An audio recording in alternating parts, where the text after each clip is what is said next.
فأعوذ بالله من الشيطان الرجيم بسم الله الرحمن الرحيم ظهر الفساد في البر والبحر بما كسبت أيدي الناس صدق الله العلي العظيم সবাই দুরূদ শরীফ পড়ি اللهم صل على سيدنا وشفيعنا وحبيبنا ومولانا محمد صلى الله عليه وعلى آله وأصحابه وبارك وسلم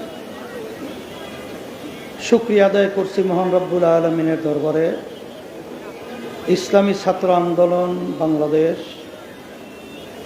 প্রতিষ্ঠা বার্ষিকী সম্মেলনে উপস্থিত হতে পেরে সবাই বলি আলহামদুলিল্লাহ। আজকে প্রতিষ্ঠা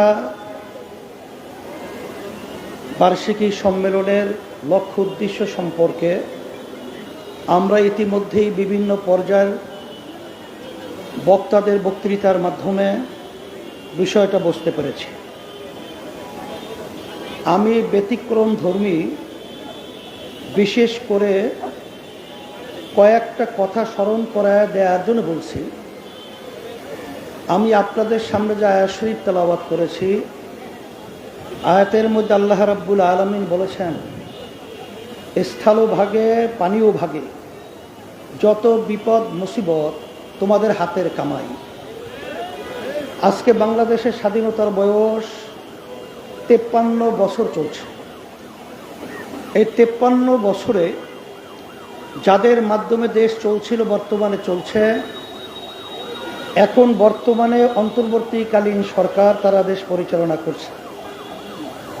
এর আগে পর্যন্ত বলছি যে এদের মাধ্যমে আসলে আমাদের বাংলাদেশের মানুষ আমাদের যা চাওয়া পাওয়া ছিল, বাস্তবে আমরা তাদের মাধ্যমে কিছুই পাই না।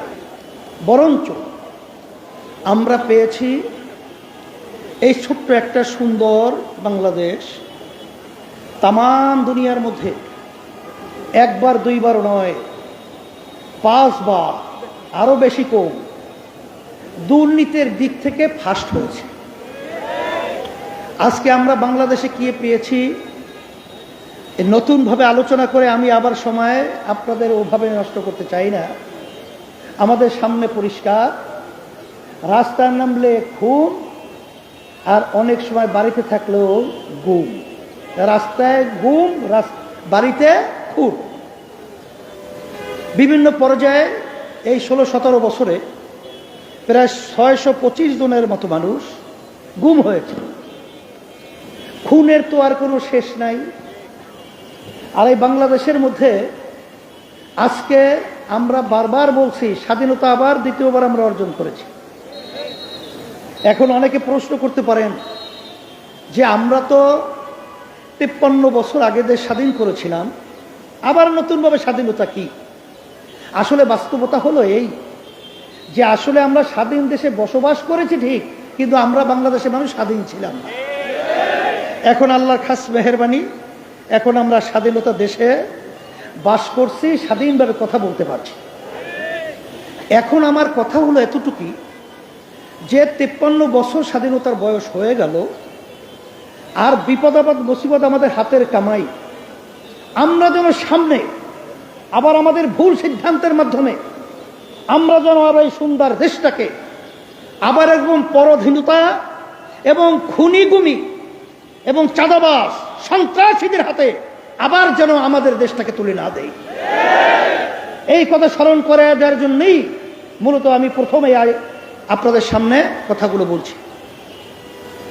আর সাথে সাথে আমি ছাত্র আন্দোলনকে বলবো যে আলহামদুলিল্লাহ, শুকরিয়া আদায় করছি যে তোমাদের কার্যক্রম যখন এই দেশ দ্বিতীয়বার 5ই আগস্ট স্বাধীন হলো, তখন বিভিন্ন রাজনৈতিক দলের সহযোগী সংগঠন ছাত্ররা বিভিন্ন পর্যায়ে আমরা দেখেছি, তখন তাদের নিজের স্বার্থের জন্য তারা বিভিন্ন দেশকে সুন্দর পরিচালনা এবং শত শত হাজার মানুষ, অনেক মায়ের কোল খালি হলো, অনেক সন্তান বাপ হারা হলো, সন্তান হারা, মা যখন বলতেছিল কয়েকদিন পর্যন্ত আমার সন্তান আমাকে মা বলে ডাকছে না, সেই কথা ভুলে গিয়ে ওই স্বার্থান্বেষী মহল এই বাংলাদেশের বিভিন্ন পয়েন্টে চাঁদাবাজি, সন্ত্রাসী, জায়গা দখল, বিভিন্ন পর্যায়ে অশান্তি করে তুলে বাংলাদেশকে অস্থিতিশীল করার চেষ্টা করেছে। সে সময় আমি তোমাদেরকে ধন্যবাদ জানাই যে তখন তোমরা বাংলাদেশের সংখ্যালঘু এবং অন্য অন্য যারা নাকি বাংলাদেশে অন্য অন্য ধর্ম অবলম্বী রয়েছে তাদের মন্দির, তাদের গির্জা এবং তাদের জান মাল ইজ্জতের হেফাজতের জন্য তোমরা পাহারা দিয়েছ, তোমরা স্বতঃস্ফূর্ত তাদের পাশে থেকে তাদের জান মাল ইজ্জতের নিরাপত্তার দায়িত্ব পালন করেছ। শুধু তাই না, আমরা দেখেছি যখন বাংলাদেশ বিভিন্ন পর্যায়ে যখন প্রশাসন তাদের দায়িত্ব থেকে অনেকটা দেশ বিভিন্ন বিশৃঙ্খলায় সময় পার করছিল, তখন তোমরা রাস্তায় নেমে তখন তোমরা মানুষের যানজট নিরসনের জন্য তোমরা সেখানে ট্রাফিকের ভূমিকা পালন করেছ। আমরা দেখেছি যখন কোনো আহত ছেলেরা তার কাতরাচ্ছে রাস্তায়, তখন তোমরা তাদের পাশে গিয়ে তাদের সহযোগিতায় কাজ করেছ। আমরা দেখেছি বন্যার্থ যখন নাকি ভারত থেকে পানি ছেড়ে আমাদেরকে না জানিয়ে আন্তর্জাতিক আইন লঙ্ঘন করে আমাদের দেশকে ডুবিয়ে দেওয়ার যখন ষড়যন্ত্র করেছিল, তখন তোমাদের সেখানে স্বতঃস্ফূর্ত স্বেচ্ছাসেবক এবং সাথে সাথে তাদের অন্ন বস্ত্র, তাদেরকে বিভিন্ন চিকিৎসার ব্যবস্থা তোমরা করেছো। আমরা তোমাদেরকে ধন্যবাদ জানাই, আর সাথে সাথে তোমাদেরকে আহ্বান করছি, আসো এ দেশ যদি সুন্দর একটা সুন্দর দেশ করতে হয়, তোমরা দেখেছ ছাত্রদের সংগ্রাম এই বাংলাদেশকে জালিম সরকারকে, খুনি সরকারকে উৎখাত করার সংগ্রামে বিজয় লাভ করেছে। আমাদের এক দায়িত্বশীল বলেছিলেন যে সব রাজনৈতিক দল একত্রিত হয়েও এই সরকারের বলতে গেলে এক কণারও লড়াতে পারে না। কিন্তু আলহামদুলিল্লাহ যখন ছাত্রদের আন্দোলন সংগ্রাম, যখন তোমরা ন্যায্য দাবি আদায়ের লক্ষ্যে যখন তোমরা স্বতঃস্ফূর্ত ভূমিকা পালন করেছিলে, তখন বাংলাদেশের সব শ্রেণীর মানুষ, এমনকি আপনারা দেখেছেন ইসলামী আন্দোলন বাংলাদেশ সর্বপ্রথম রাজনৈতিক ব্যানারে, অন্য কোন রাজনৈতিক দল তখন এই ছাত্রদের ন্যায্য দাবি আদায়ের লক্ষ্যে কেউ রাজপথে আসতে পারে নাই। তখন ইসলামী আন্দোলন বাংলাদেশ তার সমস্ত সহযোগী সংগঠন আমাদের জানমাল কুরবান করে ন্যায্য অধিকার বাস্তবায়নের পথে গেলে ঝুঁকে নিয়ে তাদের পাশে দাঁড়িয়েছিল। কিন্তু আজকে দুঃখসাগরে বলতে হয়, যারা অন্তর্বর্তীকালীন সরকার আপনারা দায়িত্ব পালন করেছেন, রাজনীতি করতে করতে চুল পেকে গেছে, দাড়ি পেকে গেছে, দাঁত পড়ে গেছে, কিন্তু ওই চেয়ারে বসার সুযোগ হয় নাই। কিন্তু আজকে আল্লাহ আপনাদেরকে ওই চেয়ারে বসিয়েছেন। এ ত্যাগ শুধু আপনাদের নয়, এই ত্যাগ বাংলাদেশের প্রতিটা বাংলাদেশের জনগণের ত্যাগ রয়েছে। আজকে আপনারা বাংলাদেশে আজকে ইসলামকে, মুসলমানদেরকে এবং তাদের নীতি আদর্শকে অবজ্ঞা করবেন, তাদেরকে গুরুত্ব দিবেন না, এটা হতে পারে না, হতে দেওয়া যাবে না। স্মরণ করাই দিচ্ছি, এদেশে শতকরা 92 জন মুসলমান বসবাস করে, এবং এই দেশের জন্য যদি কোনো কেউ কিছু করে থাকে, ইসলামী আন্দোলন বাংলাদেশ সেই টিপাই মুখ পথ যখন ভারত সরকার দেওয়া ষড়যন্ত্র করেছিল, আমরা লং মার্চ করে ঢাকা থেকে লক্ষের মতো লোক নিয়ে আমরা সেই সিলেট চকিগঞ্জ পর্যন্ত পৌঁছেছিলাম। তখন আমরা অনেক দেশের দরদি দেখেছি, কিন্তু রাজপথে পাই নাই। আমরা করোনার সময় দেখেছি যখন মা সন্তানকে ফেলে পালিয়েছে, স্বামী স্ত্রীকে ফেলে পালিয়েছে, যখন আত্মীয় স্বজন তাদের পাশ থেকে পালিয়েছে, তখন ইসলামী আন্দোলন বাংলাদেশ এবং তার সমস্ত সহযোগী সংগঠন জানের ঝুঁকি নিয়ে তাদের খেদমতের জন্য পাশে গিয়ে তাদের সেবায় নিয়োজিত ছিল। আমরা দেখেছি যখন বাংলাদেশের মধ্যে কোনো দুর্যোগ, কত অন্যায়, যত অবিচার যখন প্রতিষ্ঠিত হয়েছে ইসলামী আন্দোলন বাংলাদেশ এবং তার সমস্ত সহযোগী সংগঠন সর্বপ্রথম এর বিরুদ্ধে রাজপথে আমরা আওয়াজ তুলতে ভুল করি নাই।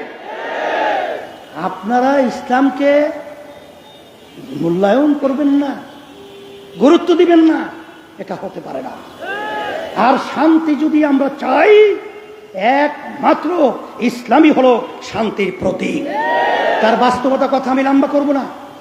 আমি চরমোনা ইউনিয়নে 2003 সালে যখন চেয়ারম্যান হয়েছিলাম এলাকার লোকের অনুরোধে, তখন প্রথম পর্যায়ে হিন্দুরা আমাদেরকে ভোট না দেওয়ার সিদ্ধান্ত নিয়েছিল।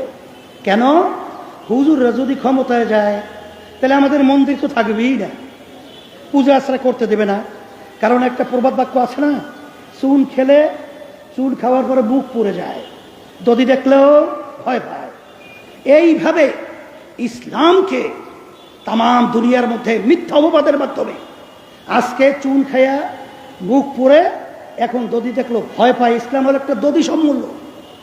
এই ইসলাম খেলে শরীরে আরো ভালো হয়। দদি খাইলে কি খারাপ হয়? সেই দদি খাওয়ার পর আর শরীর সতেজ হয়, ভালো হয়। আসলে ওই নির্বাচনে আমাকে তেমন হিন্দুরা ভোট দেয় নাই। আমি তো আলহামদুলিল্লাহ চেয়ারম্যান হয়ে গেছি 2003 সাল। চেয়ারম্যান হওয়ার পরে এখন আপনারা চরমোনাইয়ের খবর নিয়ে দেখেন, সমস্ত হিন্দুরা দল টল বুঝে টোঝে না, একেবারে নির্দ্বিধায় ঝাঁকে ঝাঁকে ইসলামী আন্দোলনের প্রার্থীর পক্ষে তারা আজকে ভোট দেওয়ার জন্য উম্মাদের মতো পাগল হয়ে কাজ করছে। আপনারা লক্ষ্য করেছেন, এই শাহবাগী যখন হিন্দুরা অবস্থান নিয়েছিল, সাংবাদিকদের সামনে হিন্দুরা বলেছিল যে আমাদের মন্দির, আমাদের জানমাল নিরাপত্তার দায়িত্বের জন্য ইসলামী আন্দোলন বাংলাদেশ এগিয়ে আসছিল। বরিশালে যখন প্রশাসন আমাদেরকে ডেকেছিলেন এবং অন্যান্য রাজনৈতিক দল সহ, তখন হিন্দুরা বলেছিল যে ইসলামী আন্দোলন বাংলাদেশ এবং তার সমস্ত সহযোগী সংগঠন আমাদের জানমাল, আমাদের মন্দির গির্জা পাহারা দেওয়ার বিভিন্ন ভূমিকা পালন করেছে।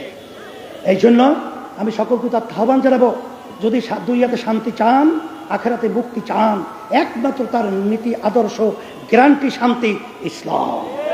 আমি ছাত্রদেরকে বলবো, মাঠ উর্বর, তোমরা মাঠে ময়দানে আমার ছেলেদেরকে দাওয়াত করো, তাদেরকে এই শান্তির ছায়াতলে নিয়ে আসার বিভিন্ন প্রক্রিয়া হাতে নাও, কাজ করো। হরকতে বরকত আন্দোলন মানে নড়াচড়া। আল্লাহ রাব্বুল আলামিন আমাদের সকলকে এই সম্মেলন এবং এই সম্মেলনের মাধ্যমে শান্তির ব্যবস্থা দুনিয়াতে, আখিরাতে মুক্তির ব্যবস্থা করে দে। আল্লাহুম্মা আমিন। রব্বানা আতিনা ফিদ দুনিয়া হাসানাহ ওয়া ফিল আখিরাতি হাসানাহ ওয়া কিনা আযাবান নার বিরহমাতিকা ইয়া